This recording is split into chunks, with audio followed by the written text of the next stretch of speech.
You are listening to the B2B Marketing Mindset with Pete Monfre and Bill Lowell. We want to help demystify marketing to reduce risk, drive more and better opportunities, and grow your business. Are you ready to master marketing? I read a stat that 66% of CEOs say that at one time or another they felt like an imposter, and that they shouldn't have been where they were, and that any day now, people are going to discover that they don't really know all the answers. Can you relate to that? Absolutely. I think everybody goes through that.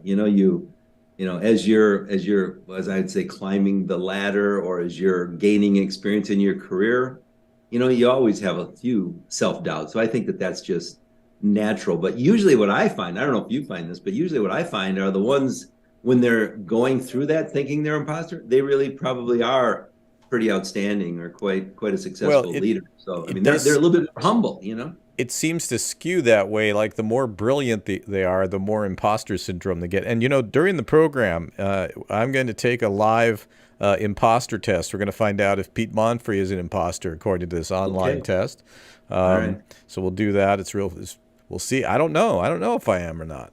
But thought leadership. Let's define that a little bit, because everybody. I'm always hung up on this idea that everybody has a different definition of all the marketing words, and so let's make sure we're talking about the same thing. So thought leadership would be that you have some level of expertise in a subject matter, and that you also have influence. Maybe it's really, what the new word for thought leader is? Influencer.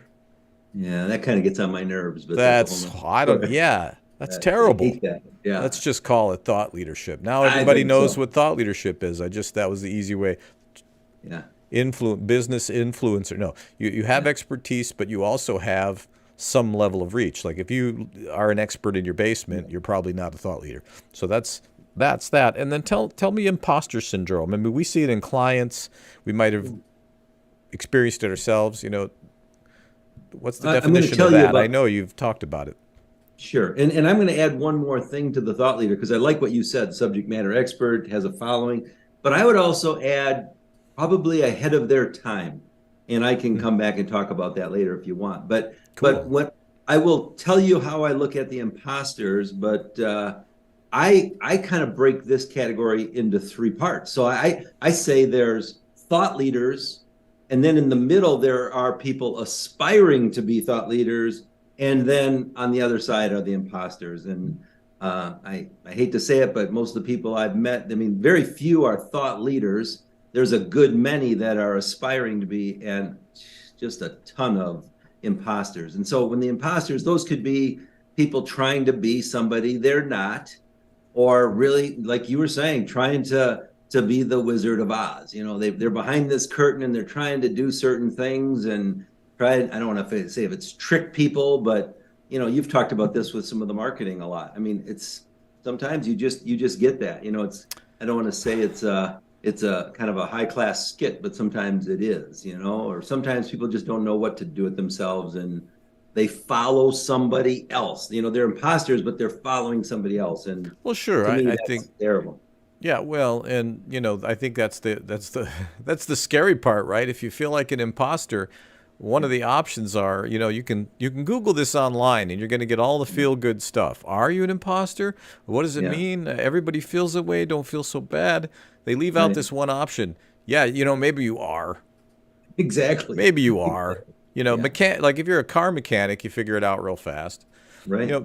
There's people out there that. So I have this problem. I've been self-employed really my entire adult life, so I've had to rely on me, right? And built companies and all this stuff. But for some of it, you were right there with us. And in the music business, so I like to play music. So this is a little hobby of mine that's been very fun. But there are people out there that think I'm a really good guitar player. And so if I'm like, hey, I wouldn't, I'm always gracious if people say those kinds of things. I've learned that over the years because I used to be like, no, I'm not. No, I'm not. People get all pissed. It's like, no, they believe that. I mean, that's their thing. They're looking at that.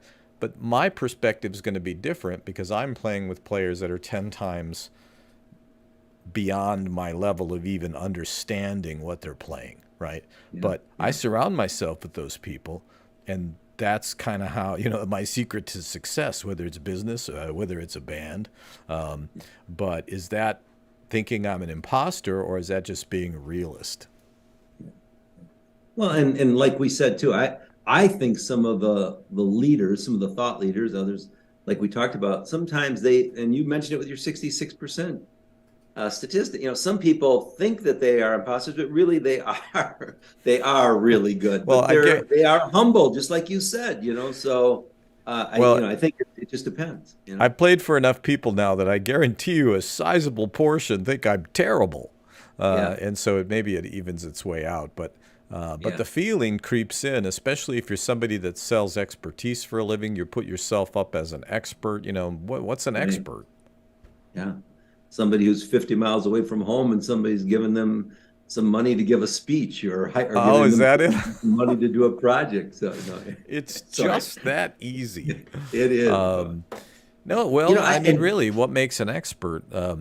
I think it's easier to portray yourself as an expert today than it was even 10 years ago or 15 years ago. I mean, I think a lot of people now, with all of the social media and everything, I mean, it's a clouded field, but don't you feel like there's just a lot of people? I mean, they can throw up an article on their website. They can do all kinds of different things with their search engine optimization. I mean, they can do a ton of things to make themselves perceive themselves as experts, Right. But I think the question as to what is an expert, it gets at the heart of imposter syndrome because, and there are some really brilliant people that are really effective, experts, consultants, but they feel like they're not, like that they're a fraud, but when actually they're brilliant. And sometimes what I tell them is, when we're working with those types of people, trying to help them build thought leadership strategies, and they're having those doubts, it's like you got to say, look, it isn't even how much you know, right, as an expert. Because I think earlier I said, you know twice as much as the person that you're helping. No, absolutely. I think it's that whatever your knowledge is, that you're materially moving that client forward or that employer forward. It's not a competition as to who's for real and who's not, or what big school you went to, or what, all of these things that we get rolling around our head. It really comes down to, does that employer, does that client, do they see the expertise? Is it being delivered to them in a way that they can apply it, and it's bringing insight to them that they don't have? Right. So that's what an expert is. But I also think, like an artist, there's also this aspect of a track record. Any expert that comes up to me that I can't verify, like, what they've been doing for the last 20 years or so. Yeah. I just can't see how they're an expert, right? So, but let me argue with you. We're off topic, but just curious. No. Let me argue with you for just a second, okay? So, I've had the the bell is it. We're done, right? Okay. It's like let's go. Yeah. I've had the privilege to know a few what I would call leading thought leaders, and I'll give you a couple of examples very quickly. One person is so brilliant, and he is so ahead of his time. I mean, I love to go and have coffee or lunch with him because in 30 minutes, I know what's going to happen in the next 10 years based on what this guy tells me. He's brilliant, okay? But to your point, Pete, he's a terrible communicator.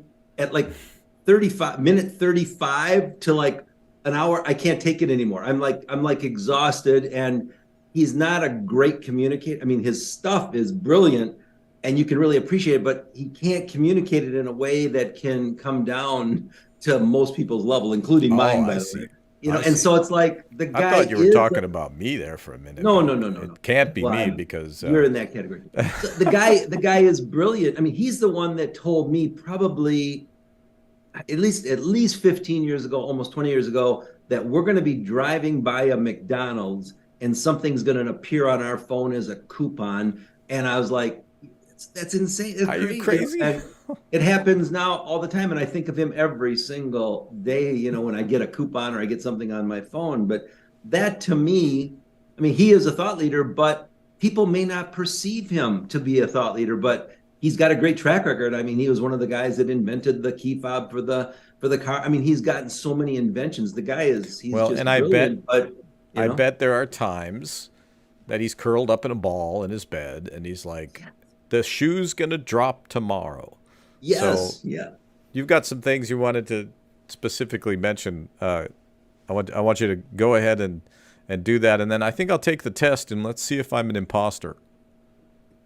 And this kind of goes back to some of the things on leadership. So I'll just talk for that for just a second.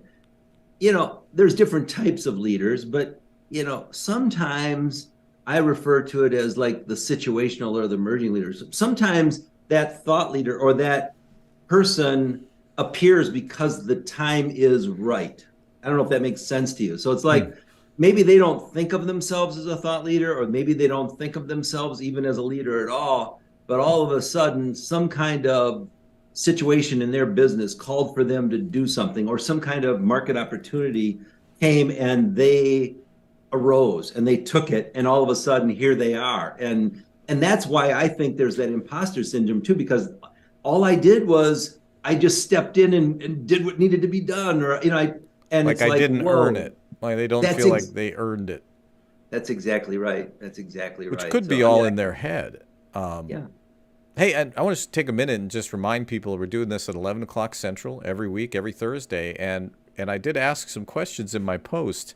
I would love to hear that. Have you had these feelings? Have you felt like an imposter? What have you done to work on that as a leader? So just wanted to throw that out there, encourage people to comment with your own experiences. Yeah. I'll give you one more, and then I know you want to have people take the quiz, or you. I'm going to take it from me. Like, we're going to find out specifically if I'm an imposter. Okay. I'm looking forward to this test. Well, if it says you are, I'm going to, deny that significantly and just kind of, be your best advocate. Well, I appreciate that. I'm not going to go with that. So no matter what, the test is flawed. We'll see how we do. If it says you're not, then of course it's a great test. So that's right. It's legit. But with regard to thought leader too, I still do. I have a client that they came up with several technologies for cancer treatments, and I have to tell you, about 7 years ago, when they first, had me do some research for them and stuff, everybody thought they were quacks. I'm talking everybody in the oncology industry. They thought they were quacks and everything. Oh my God, this is just absolutely crazy, And so sometimes the thought leaders, like I said to you, they're geniuses, but they, or they really have that knowledge, and no one gets it yet. But I can guarantee you today, if you turn on the TV, how many ads are you seeing for immunotherapy? I mean, they're the ones that did that. Yeah. But they came to me like, I don't know what to do. People are thinking we're crazy, It'd be easy for those doubts, to creep in, if it's like nobody is, especially if you're way on the cutting edge. That's interesting. Yes. Yeah, I think that's, and especially with the online world now, where everybody's opinion seems to be equal, and you say things that you wouldn't say to somebody's face, and the more visibility you get, the more criticism you get. A friend of mine that is in the television business told me about that, and I was particularly upset one day.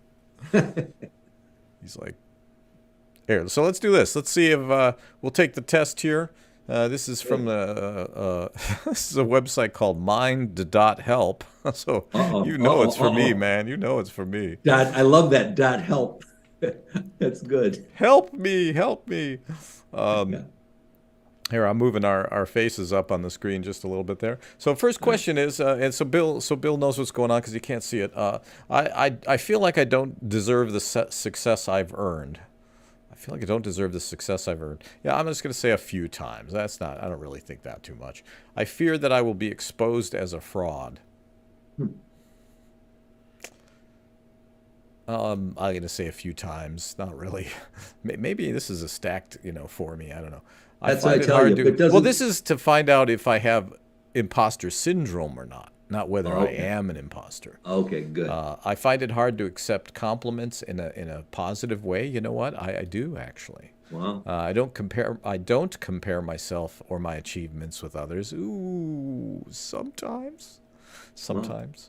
I don't need to give extra effort. I don't need to give extra effort for being confident and self-assured. Always. Yeah. I don't like talking about my achievements and accomplishments. Now, my friends would probably say otherwise, but I'm just going to say I don't like it sometimes. Sometimes, you know what? Who's going to toot your horn if you don't, brother? Yeah. And by the way, in Texas, we say it ain't bragging if it's true. I feel concerned that I won't be able to handle my shame if people get to know about my incompetence. Like who would even say that? I'm going to say really never. That one is out there for me. I don't hesitate to take credit for my achievements. I do hesitate, so I don't hesitate to take credits. A few times, I don't know. That'd be rare. I really think it's a team usually. I'm building teams all of the time, right? It's like it's not because of me. I think it's luck that helped me achieve the big things in my life instead of talent. Oh my goodness. I'm going to say often. I do think it's luck. I feel that I'll fail even though people around me have the confidence that I'll succeed. Sometimes. I feel like I'm the only one who's struggling in life. Everybody else has everything sorted. Yeah, often. Believe it if I can do something. There's just only a few more. I'm trying to do them fast. If I can do it, everybody can. I do often feel that way, actually. I do not overthink about minor flaws in my work. No, never. I'm always overthinking everything. I feel uncomfortable and scared of performance evaluations. Oh, I don't. Well, I guess I get them from clients, I guess. Yeah. My boss is kind of a jerk, but no, I really am not. Never, really. I downplay the recognition and praise I get for my accomplishments. Yeah. I'm not happy with what I've achieved so far, and I feel like I need to achieve more. Often. People do not call me that I am an overachiever. Hey, nice grammar, mind.help. Yeah. Maybe you should go to grammar.help.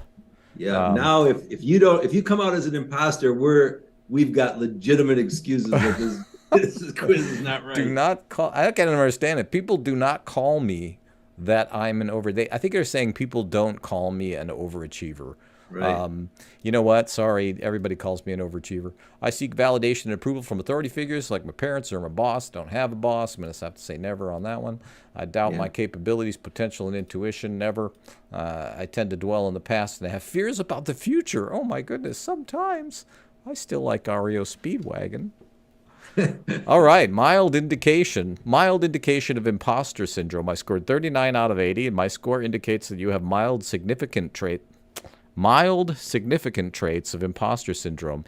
You might keep sometimes a few negative thoughts about your success and accomplishment. You might also doubt work spontaneously in a few cases without blah, blah, blah, blah, blah. It's just a screening tool, not meant for proper medical diagnosis. Yeah. Wow. Exactly.